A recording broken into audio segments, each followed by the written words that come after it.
Welcome to Letting Go with Aloha. You folks are in for a treat. We have Margaret Manuel. She was born in the Philippines, raised on Oahu, and now she resides in Los Angeles, California, with her 7-year-old son, Caleb. She has represented the state of Hawaii in pageantry on a national level twice. Her platform, which we learn more about in a few minutes, is You Are Free, where she raises awareness about narcissistic abuse. Pageantry has given her this amazing opportunity to connect with organizations and women that have gone through or know someone going through this abuse.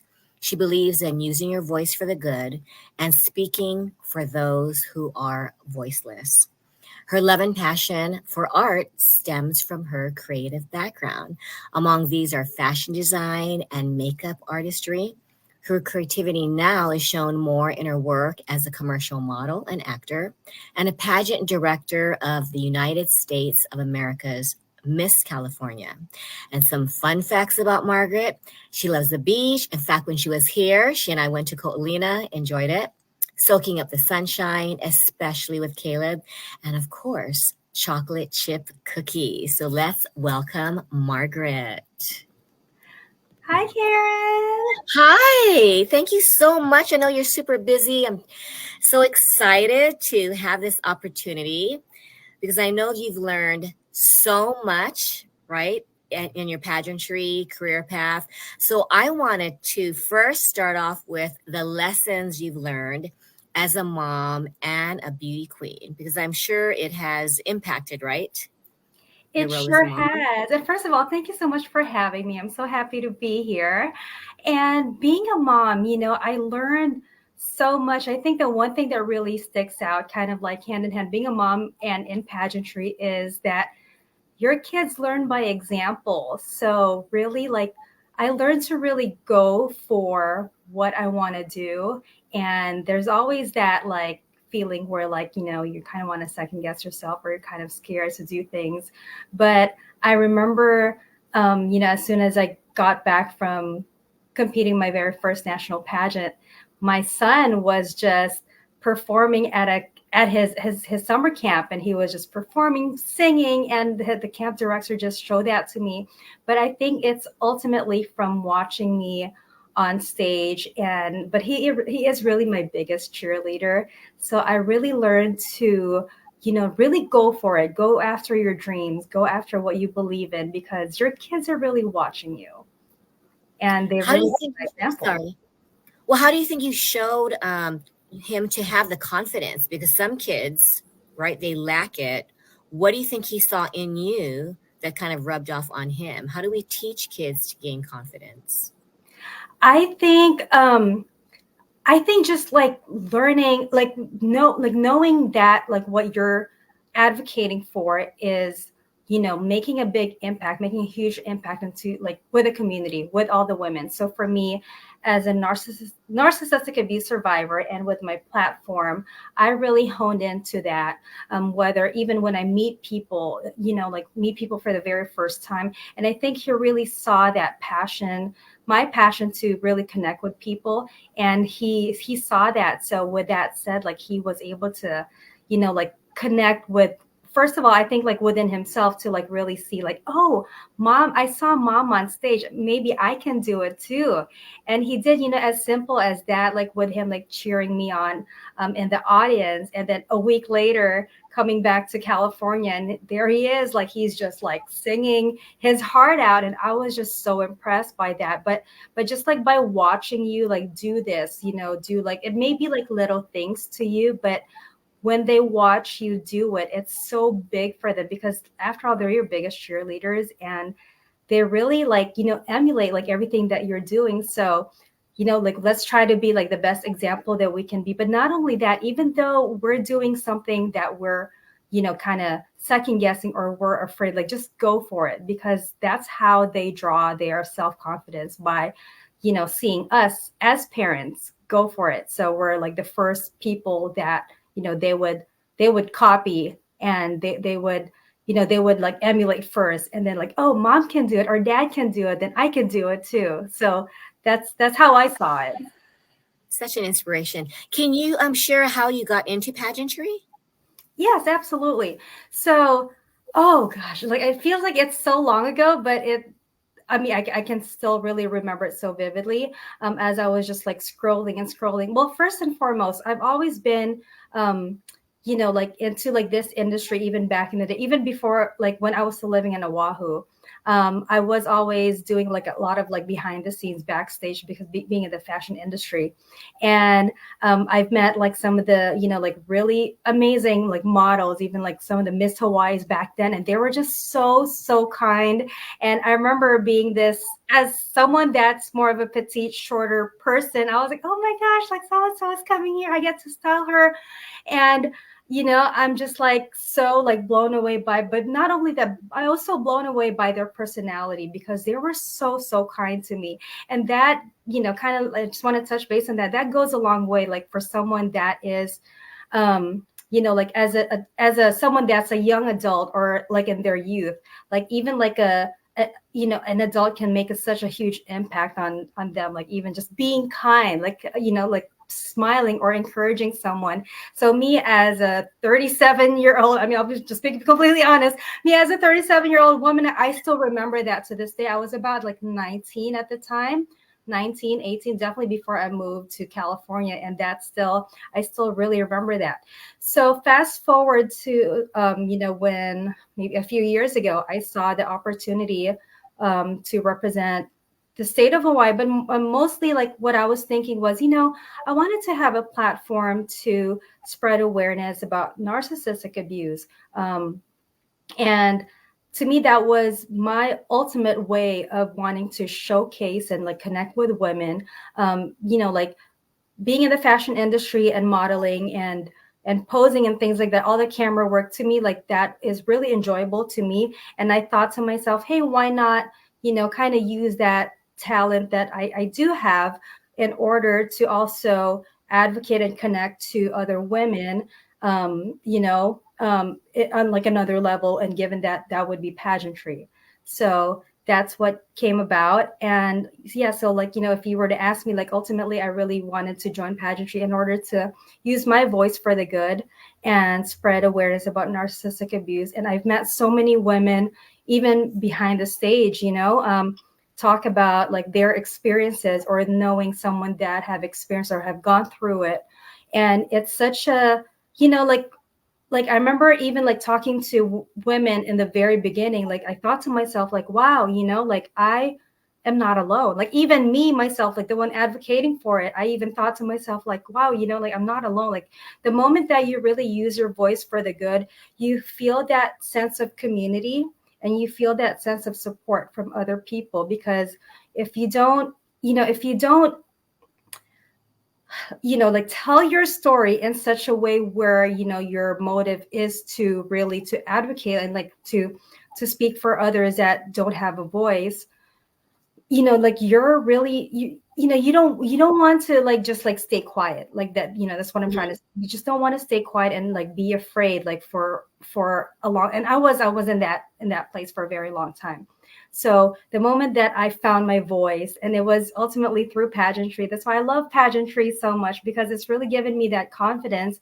But not only that too, I mean, there's so many things that went behind that during that many dark years that I've had where like things that I'm doing now, like I never did or never even thought of doing it, like, or even thought that I could do it, things like that. So besides like mental, it's like a lot of like physical, but a lot of like physical attributes also does relate to, like mental and emotional, like on that level. So it's all relative in a lot of ways. So when I started to talk to these women, backstage, I mean, yes, we may, look very dolled up, but like really when we share things that we have gone through or we are going through, it gives us that sense of that sisterhood. And that's what I love pageantry so much for, because like, like I really belong there. and we're like backstage, we're helping each other out. We're being like, hey, you're up next. But then we come back and be like, we're talking about like our personal lives still. And like, hey, what are you doing afterwards?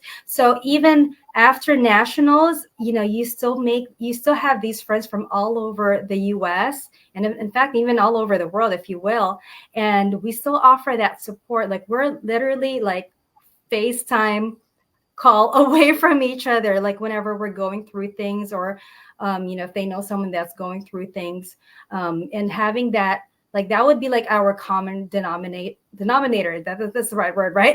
Yes. Yeah. So that was our common thing, and that's what really brought us together. And ultimately it was pageantry that brought us all together in regards to that.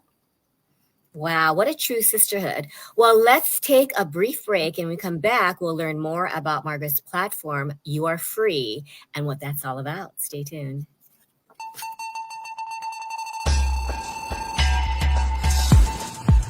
Mafe Management is a company dedicated to empowering individuals and businesses in PR and marketing, social media management, online show and podcast production, business consulting, graphic design, photography and videography, workshops and classes, events management, personality development, logo creation, illustrations, and animation. In working together to turn their dreams into reality. Get one step closer to elevating yourself and your business by contacting hello@mafemanagement.com. Let us empower you.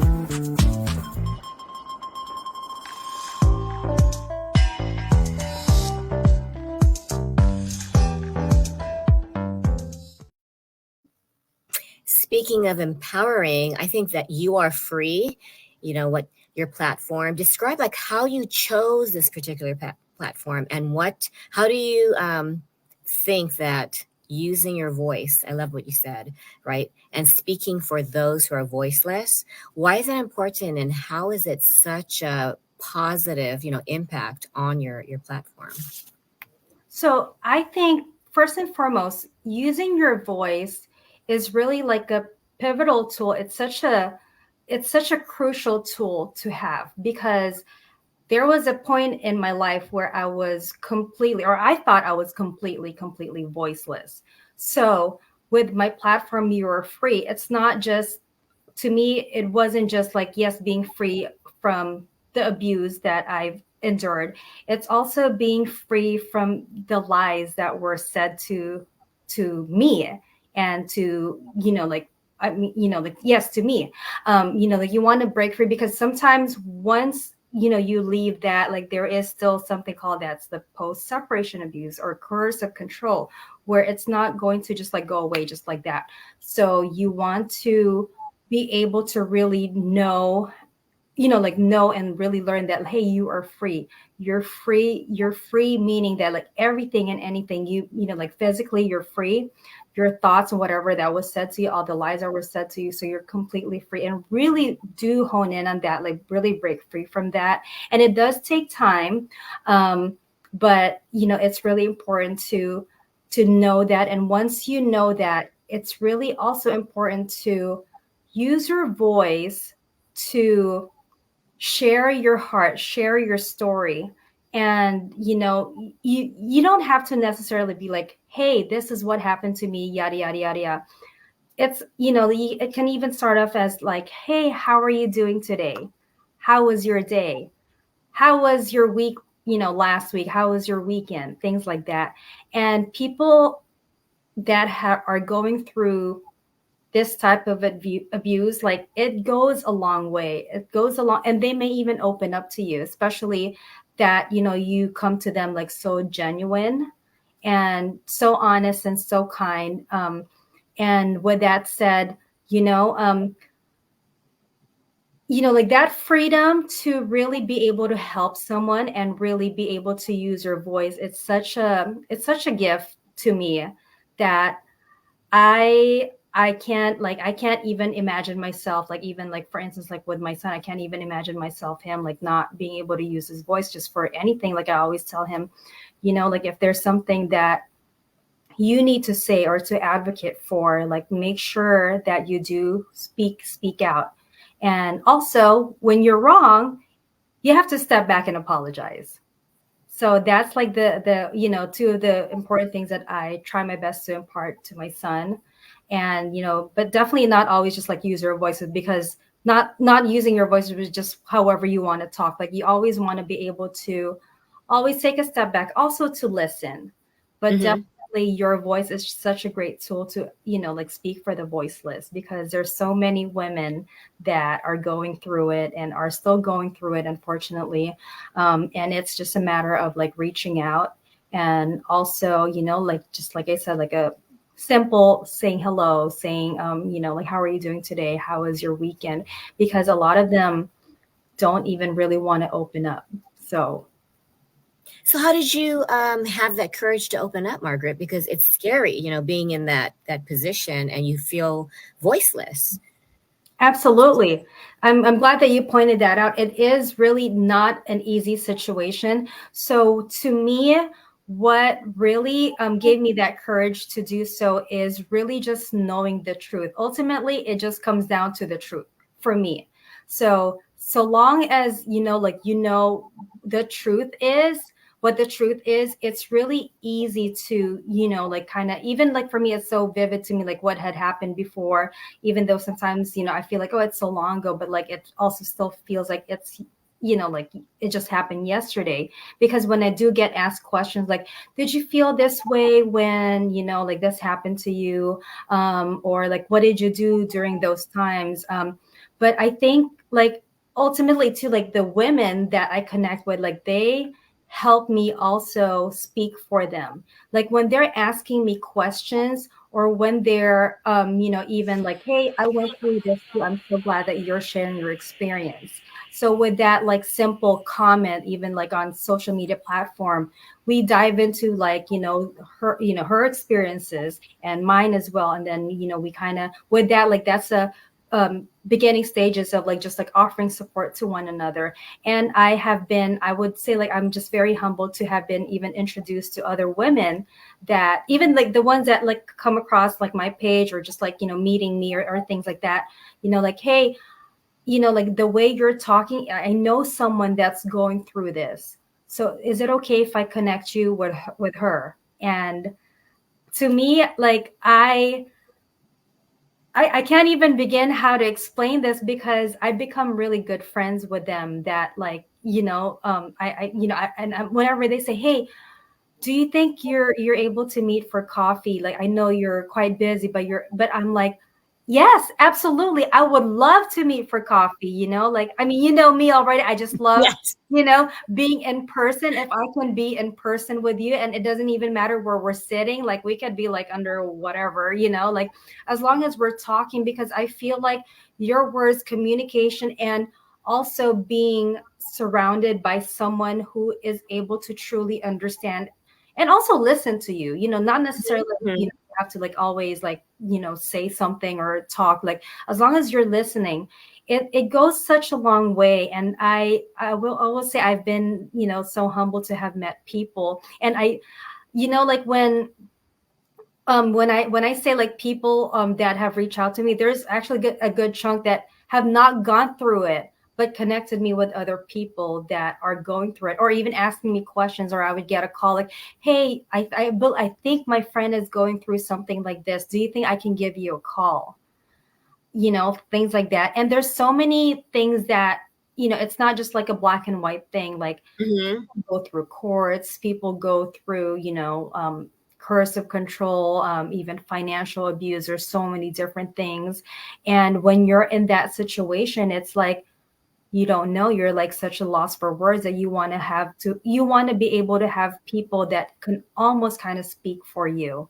And that's such a big, I would say that's such an integral part of supporting, someone that's going through something like this, because they can't really like, they're afraid on Yes. so many levels. And but ultimately I think too, like the number one thing is to know what's going on, like to And that's why I advocate for this, because like when you're in the know, when you know what's going on, when you know what's happening, you're able to still you're able to navigate things. So even if it's still kind of happening to you, you're able to navigate it, and you're able to like respond in a way where it's not going to affect you mentally and emotionally. But of course we're human, like it could affect us still, like regardless, but you're going to be able to tackle it much better than like how you did maybe like 3 years ago. Mm-hmm. Well, my last question, I just realized, like, how does someone know? Because sometimes you just think this is the way it is. I deserve it, or I said something that Oh, probably I was meant to be scolded, or whatever they tell themselves, right? Because you don't even have the power to realize what's going on, that there is abuse. Can you right. share a few signs where, oh, these are warning signs that you might need help? Right. And thank you for touching base on that. I think one of the most important things is, how do you feel about yourself? Like, do you feel like you? Do you still feel like you as a person who you are? Like, if you don't feel like you're yourself, you're not you, like you just, that's like most that's the most important thing that I could like really kind of, like impart into someone. Like, how do you feel? Do you feel like you? Like, for example, if I were to be like, Karen, do you feel like you? Are you Karen? Do you know Mm, that you are Karen? Do you know that you are this and that? Do you know that you love, like from, knowing you, do you know that you love the sunshine? Do you know that you love the beach?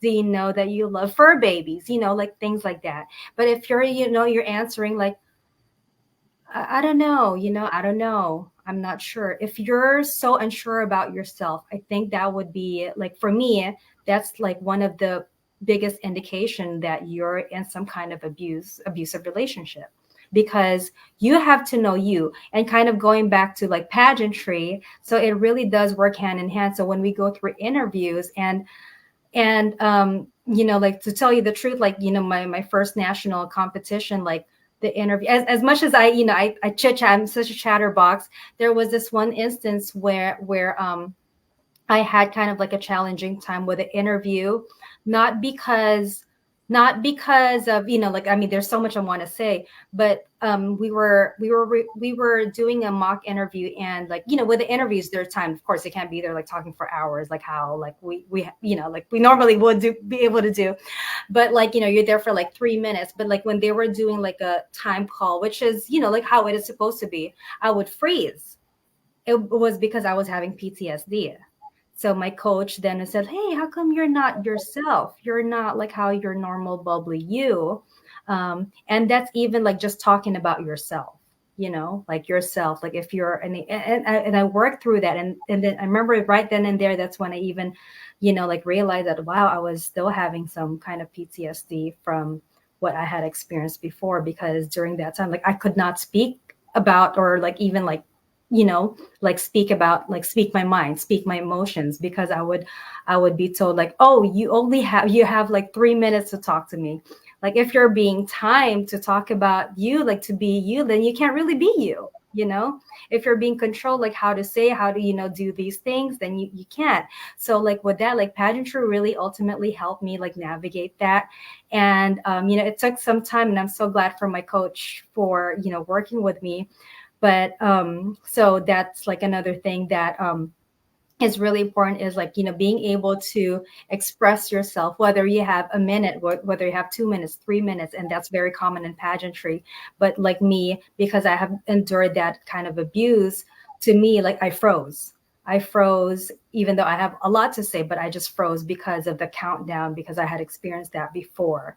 So with that said, going back to like what I had just said like a minute ago, was like really knowing you, and whether, like whether you have the opportunity of a lifetime to express about yourself, or ultimately, if you're in a relationship with this person, you're in the same house, you should be able to express who you are, what you are, and still know you. Like me as Margaret, I still am Margaret. I love the beat. I love chocolate chip cookies. You want to be able to express you without feeling unsafe in your emotions, without feeling like, should I say this or should I not say that? So that would be I would say like the number one thing to take notice of, if once you're not feeling like yourself, because you're the one that knows you, nobody else. Mhm. So you have to know yourself. When feeling unsafe, I would think that's a huge sign, because you don't feel comfortable sharing, fearing Absolutely. that you might get in trouble, or that's probably where some of the abuse happens, right? And then you think, I was just sharing. So don't you think that like paralyzes you, and you Oh hesitate to yeah. share? Yes. And that's another thing. And that's a good point that you brought there, because that's another thing. If you're just sharing like the mere fact of like, hey, I love chocolate chip cookies or something, or hey, this happened to my cousin or whatever I saw. But if you're, like you find yourself like, should I even share this? Or, Hmm. like, I don't know, because I did get to that point in the beginning, like, I love to just share whatever. And then, after a while, like, oh, well, it seemed like he was always upset whenever I shared this, so I'm like, oh, you're kind of like walking on eggshells at some point after that. And that's not okay. That is definitely not okay, because you should be able to share, your heart to your partner. And it doesn't just have to be partner, even like with friends, your true friends, your family members, your coworkers. And you should always be able to feel safe. Of course, normal misunderstandings are inevitable, but even if you have some kind of a misunderstanding, there still needs to have that respect and boundaries. But ultimately, you should be able, like your feeling of wanting to share should not be, you should not be afraid to even share, even because tendency is, once you get into that space, you'd be so afraid to share even just, like simple things, something that's very Yeah. basic. And then um, um, you get into a point where it's like, oh, I don't know, at some point, like, I don't know, should I be sharing this? Should I not be sharing this? And then you just kind of get used to that. And then it becomes a routine. So Oh yeah, that's a scary way to live. Well, thank you so much. I think this "you are free," just saying those words helps you just feel that comfort, and knowing that you're worthy to share, you're worthy to, we should feel free and mhm. not feel, it's almost like a mental prison, right? When Yeah. you're stuck in abuse and you don't even know. So I'm glad that you shared the signs, your story, how your son, that's a great example of how parents, a lot of the parents tell me, I don't know why they're not confident. But I think when you create a safe space and you encourage them, and like you said, you model it, right? Yes, thank you so Yeah. much. Yes, I try my best to do that. And then I always tell him, like, hey, whatever it is that you want to do. Like, currently he's doing martial arts. And I always ask him, do you want to continue to do this? So, yes, mom, yeah, I want to continue to do this. So whatever it is that he wants to try and do, and like you said, like modeling it, and like us as parents, like they do learn by example. So Hmm. yeah, when you go for it, and sometimes even us as adults, like we're even healing our inner childhood through Yes. like doing it, going for it, and then you see them like doing it, like, oh, he did it too, so that's amazing. So it's such a great feeling. Like, I can't even explain it, because in the very beginning you'd be like, no, mom, I'm shy, and the next thing, like next thing after that, I was like, oh, I was getting this like text messages from his camp director, like, oh, look at Caleb, look at him performing. He was like going like this on stage, and I was like, oh my gosh. And he was like pretending he had a microphone, and I was like, yeah, he was like, Wow. I So it's love. like healing your inner child Yes, helps, your child. I mean, that's absolutely. ultimately what Believe I it or think all not, of I was it. really Yeah. shy as a child. I really was. And then, when I went through that, of course, like more so, I was more silenced. So like breaking free from that, and you were free, saying you are free, just saying like you're free. And like with my logo, I chose green. And I do love your logo too, like greenery. Like, I just love the color green. And I love all other colors too, but like it's just, to me, there's just like a sense of peace when I see Hmm. just Hmm. nature, mountains, Definitely. plants. So where can people find you? So my Instagram, Margaret.and.Manuel, and Facebook, Margaret Manuel. And yes, so I'm very active on social media. Come, DM me, message me if you have any questions. Like I do post like in regards to like narcissistic abuse too. And also my girls in pageantry. I love them so much. Like this is really just the true epitome of sisterhood. I grew up with no sisters, and I always ask my mom, like, I want to have a sister. I do have 3 older brothers. I love them. Don't get me wrong. But like, oh my gosh, like I love like just like the sisterhood because it's so incredible. And like I said, they're really just like a phone call away. And that's why I really highly recommend women to compete in pageantry even at least once in their life. And I don't even like to use the word compete because as you can see, and from what I have mentioned, like it really is a true sisterhood. Like yes, like you're on stage, of course it's still competition, but really like you learn so much about yourself and you're in competition with yourself. And I learned so much, not like going into it I thought I'm going to advocate for you are free, and I wish I really did. But more than that, I connected with so many women, and like learning about their platform as well, and sharing my own. And we're just like you have these like forever sisters, forever friendship, and you're just building memories, and I'm just forever grateful for that. Well, I'm forever grateful for your friendship and for your, time just being here, being vulnerable, sharing your story, and just being here with us. So thank you so much, Margaret. If you folks are wanting to connect with her, or someone, right, that you think might be in an abusive relationship, please reach out to Margaret. Thank you, Margaret. Thank you, Karen. We'll have to keep in touch. We will. Bye. Bye.